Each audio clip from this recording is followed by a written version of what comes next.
Ceci est la rediffusion d'une chronique diffusée sur Radio Campus Lille dans l'émission On raccroche les wagons du collectif Super Cambrousse d'octobre 2023 à juillet 2024. De nouvelles chroniques apparaîtront dans le courant de l'année. Bonne écoute! Ma petite amie est une fan inconditionnelle de Pogno sur la falaise, auquel je dois bien reconnaître une grande qualité graphique, même si moins que d'autres du studio Ghibli. Studio Ghibli produisant des films d'animation du type avec un trait de crayon très aiguisé, hallucinant de réalisme et de fantastique en même temps. Et là-dedans, il y a un film qui fait tâche, comme ses dessins d'ailleurs, c'est Mes voisins, les Yamada, aux traits timides et évasifs, aux décors livides et aux apparences si simples. Pourquoi une telle faute dans la filmographie du studio? Aujourd'hui, dans 180 mm, Mes voisins, les Yamada, ou pourquoi ne pas tailler son crayon?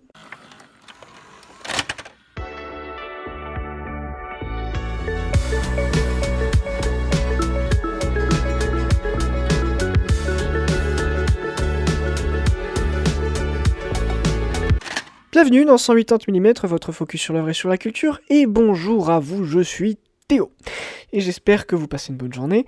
Aujourd'hui, on va parler Japanimation, ou cinéma, ou les deux, et aujourd'hui, je m'attaque à du lourd.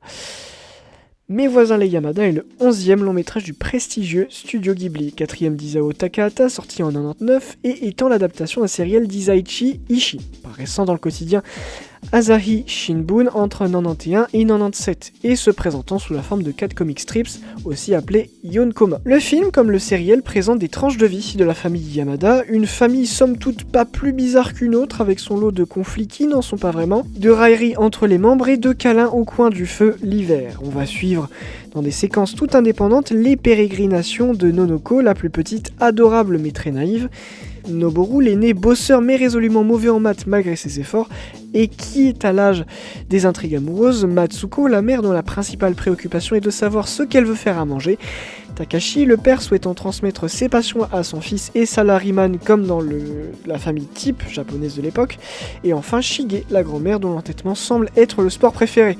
Ce qu'on suit, c'est le quotidien banal mais pas trop de cette famille banale mais pas trop, se concentrant sur chacun de ses membres et de sa manière de vivre et de composer avec le réel.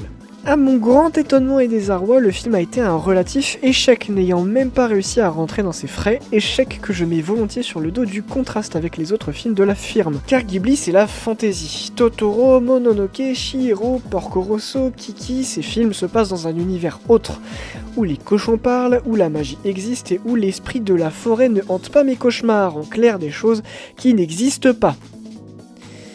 Avec son sourire là, bref, Ghibli, c'est la magie, sauf ceux de Takahata comme les Yamada ou encore Le Tombeau des Lucioles, certainement son film le plus connu. Mais dans le cas du Tombeau des Lucioles, l'animation reste très agréable à regarder. Alors si Yamada n'a en commun ni la fantaisie ni le perfectionnement graphique des Ghibli, le contraste peut être problématique pour certains qui n'arrivent pas à raccrocher les wagons. Et si je vous disais que le premier qui se plaint du trait de Mes voisins les Yamada serait le premier à vouloir dénaturer l'œuvre. Quand on parle du voyage de Chihiro, on parle évidemment d'un film qui ne se passe pas dans le même univers que nous.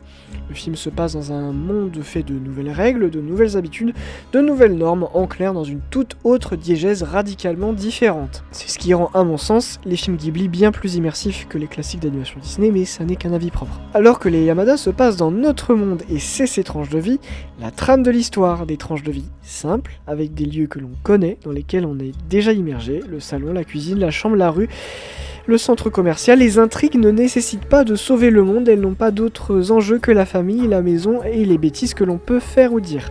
Les moments touchants se trouvent dans la communication entre ses membres et c'est la grande force du film, les dialogues tranchants. Les dessins sont simples car le quotidien et les scènes qu'on nous présente le sont aussi.